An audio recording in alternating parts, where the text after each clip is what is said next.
ಈಗ ಇಲ್ಲಿ ಯಾವ ಸಂಖ್ಯೆ ಬರಬೇಕು ಗೊತ್ತಾ ಯಾರಿಗಾದ್ರೂ? ಸರಿ, ನಿಮಗೆ ಈಸಿಯಾಗಿ ಹೇಳ್ಕೊಡ್ತೀನಿ ನೋಡಿ. ಈಗ ಇಲ್ಲಿ 9, 8, 7, 6, 5, 4 ಆದಮೇಲೆ 6. ಈಸಿಯಾಗಿ 9 ಮಗ್ಗಿ ಕಂಪ್ಲೀಟ್. ಅರ್ಥ ಆಯ್ತಾ ಮಕ್ಕಳೇ? ಅರ್ಥ ಆಯ್ತು ಮಿಸ್. Very good. ಇವತ್ತಿಗೆ ಇಷ್ಟು ಸಾಕು. ನಾಳೆ ಇದನ್ನೇ ನೀಟಾಗಿ ಬರ್ಕೊಂಡು ಬಂದು ಯಾವುದೇ ಥರ ತಪ್ಪಿಲ್ಲದೆ ಇರೋ ಹಾಗೆ ನಿಮ್ಮ ಮೇಸ್ಟ್ರಿಗೆ ತೋರಿಸ್ಬೇಕು. ನಾಳೆ ನಿಮ್ಮ ಮೇಸ್ಟ್ರೇ ಬಂದು ಕಂಟಿನ್ಯೂ ಮಾಡ್ತಾರೆ, ಸರಿನಾ? Okay miss. ಮಿಸ್ ನಾಳೆನ ನೀವೇ ಹೇಳ್ಕೊಡ್ರಿ ಮಿಸ್. ನೀವೇ ಚೆನ್ನಾಗಿ ಹೇಳ್ಕೊಡ್ತೀರಾ. ಯಾಕ್ರಪ್ಪ, ನಾನು ಚೆನ್ನಾಗಿ ಹೇಳ್ಕೊಡಲ್ವಾ?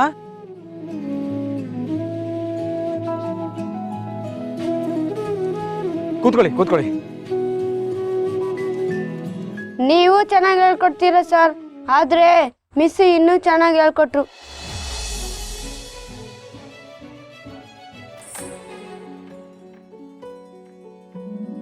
ಸರಿ, ಮಿಸ್ ಹೇಳ್ಕೊಟ್ಟಿದ್ದನ್ನ ನೆನ್ಪಲ್ಲಿ ಇಟ್ಕೊಳ್ಳಿ.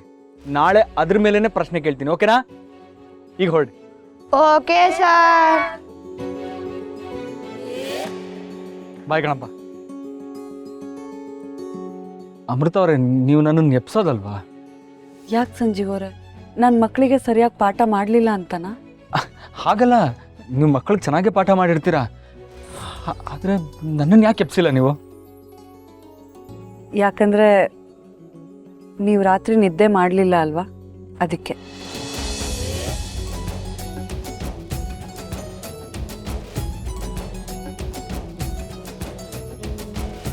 ಹೇಳಿ ಸಂಜೀವ್ ಅವರೇ, ನೀವು ರಾತ್ರಿ ಎಲ್ಲ ಎದ್ದಿದ್ರಿ ತಾನೆ? ಅದು ಕರೆಂಟು.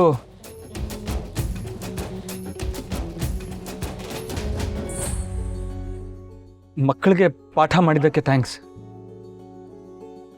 ಆದರೂ ನೀವು ನನ್ನ ಎಬ್ಬಿಸ್ಬೇಕಿತ್ತು.